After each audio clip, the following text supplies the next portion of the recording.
Welcome back to the third annual Halloween special, and I'm here to talk about The Fly, directed by David Cronenberg and starring Jeff Goldblum and Geena Davis. Let me tell you a little bit about my history with this film.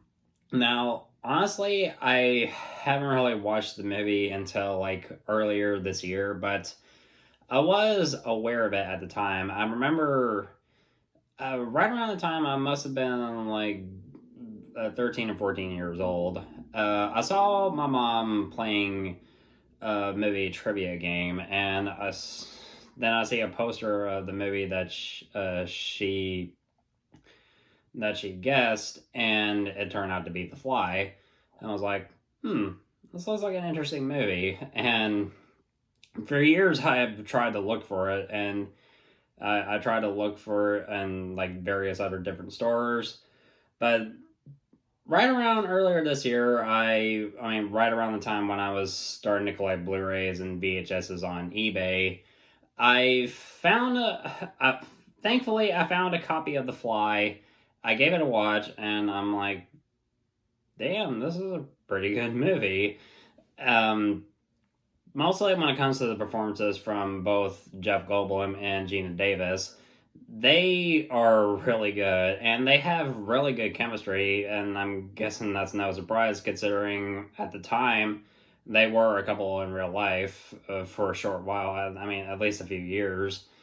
But they have good chemistry on screen, and the makeup and the practical effects, some of the best I have ever seen in a horror film. But when it comes to the best practical effects in horror films, I mostly think of Alien or Aliens, the Evil Dead movies, The Thing, An American Werewolf in London, and right now I think of The Fly. And when it comes to The Fly, I mean, it straight up deserved that Oscar for best makeup, and the people, I mean, they deserved that trophy because, I mean, I guarantee they'd take that trophy with a big smile on their face because I guarantee that they worked their asses off with what they can do for.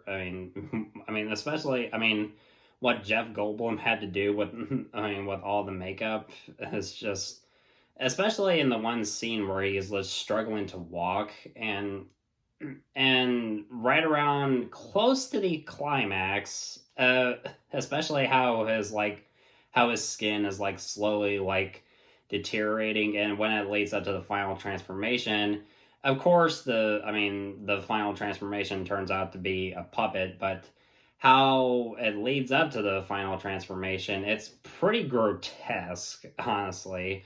But when it comes to the practical effects and everything, I mean, it's right up my alley. I mean, this is what I want in most horror films. I mean, sure, there are some horror films that rely on CG, and if it's good CG, I would give it a pass, but less CG, the better in horror films. I mostly would want to go for practical effects.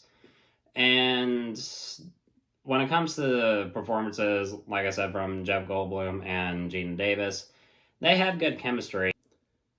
Jeff Goldblum plays scientist Seb Brundle, and he's designed these telepods. I mean, at first they only work on inanimate objects.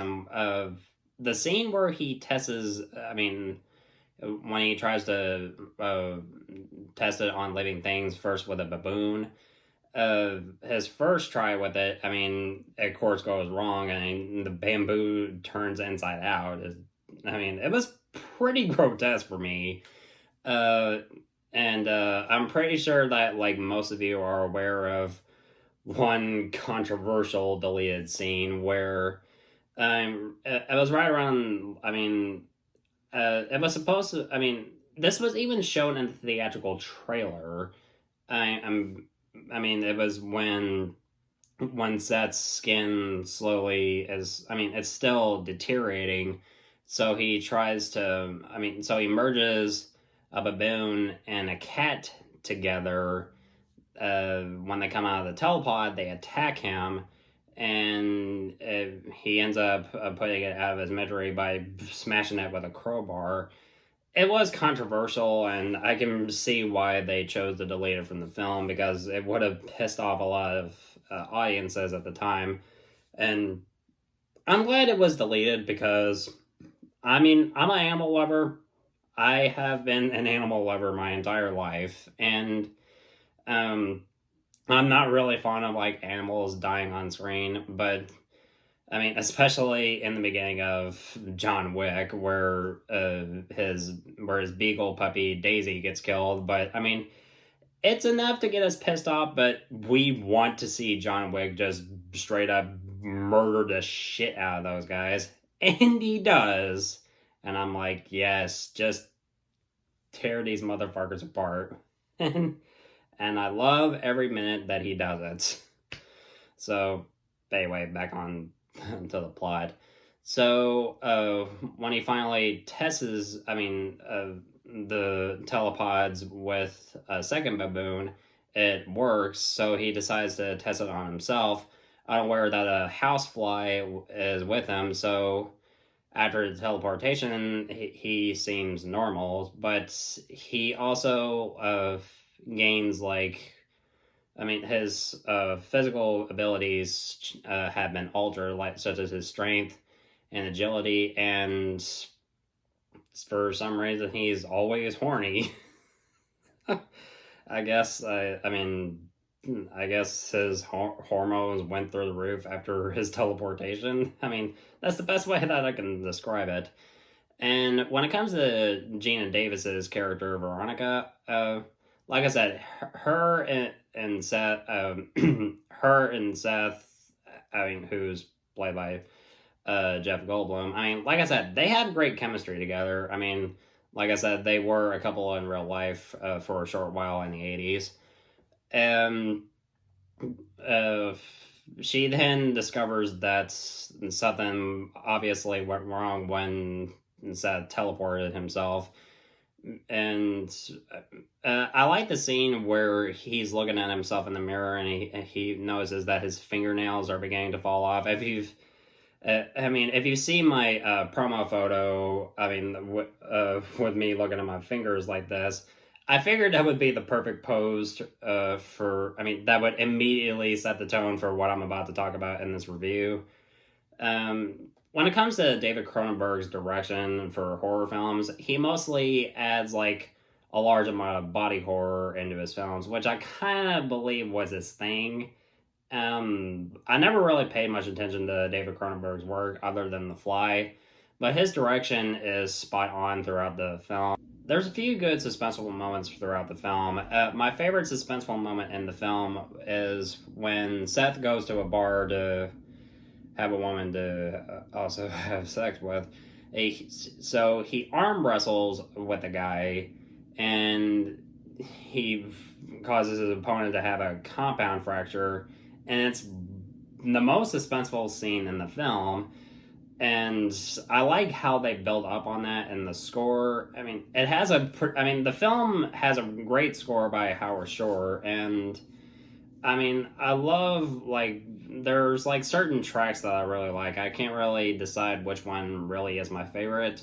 There's the score that plays in the scene in the bar, and I think in the climax, because it has this. It builds up to this very sad ending, which I'll get to later in a second. There's literally one issue that I have with the film, and it's John Getz' character, I hope I said his name right, Stathis, who is Geena Davis's ex-boyfriend, and he stalked her. He goes so far as to stalk her, and I'm just like, he goes on to the point where he's kind of an asshole. I take that back. He is an asshole. But, though he kind of does redeem himself at the end when he has to save Geena Davis, but, yeah. And mostly when it comes to Jeff Goldblum throughout the film, he's just given it his all, and I'm shocked that he didn't even receive an Oscar nomination, because I mean, for me, this is my favorite Jeff Goldblum performance, other than him as Ian Malcolm in Jurassic Park.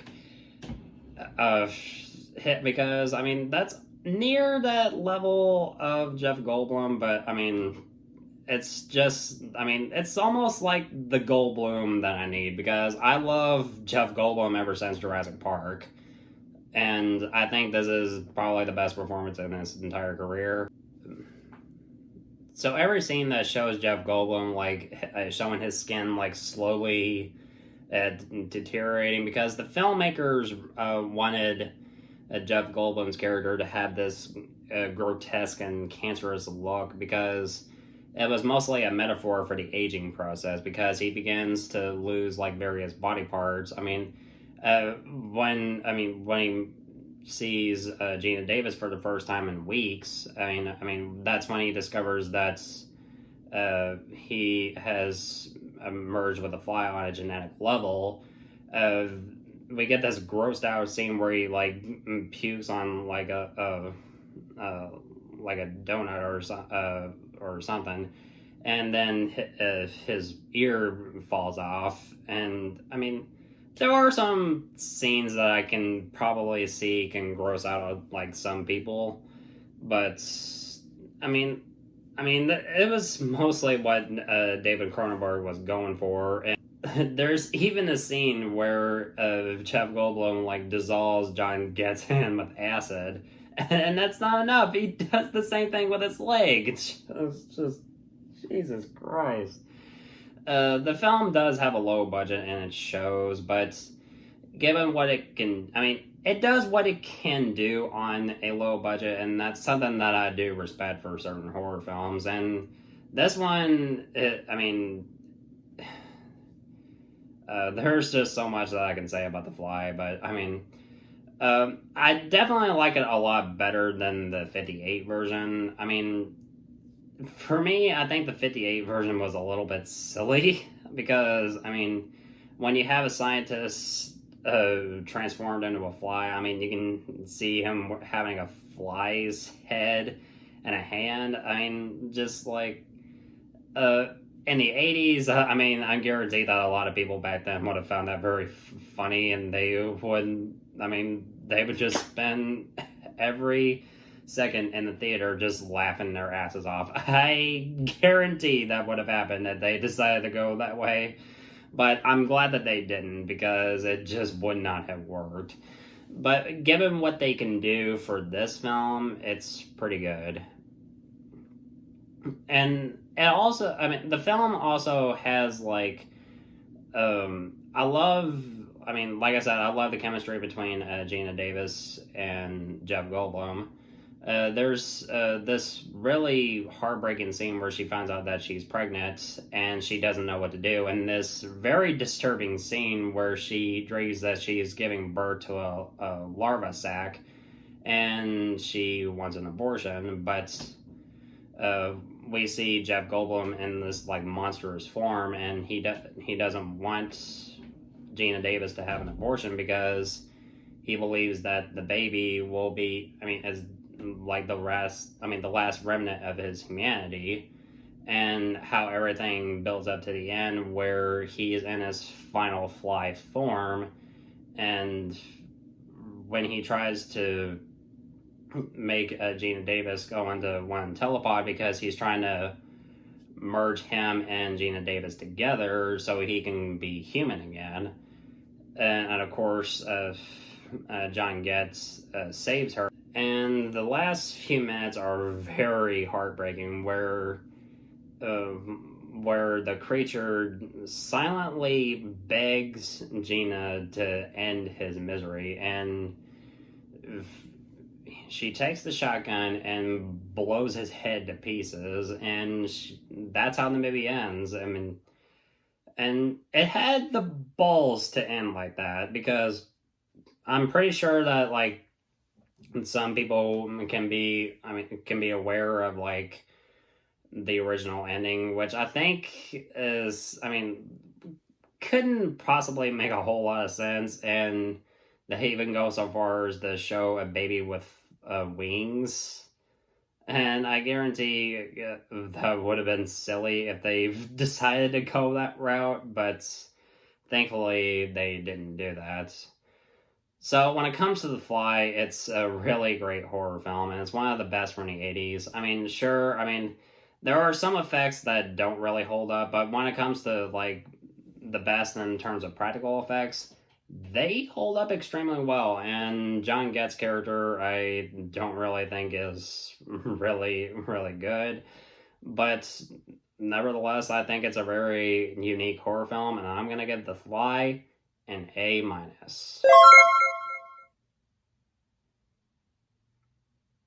So what did you think of The Fly? Let me know in the comment section below, and thank you so much as always for watching. I'm looking forward to continuing the 3rd annual Halloween special, and if you want my thoughts on old or new movies, of course, you know where to find me.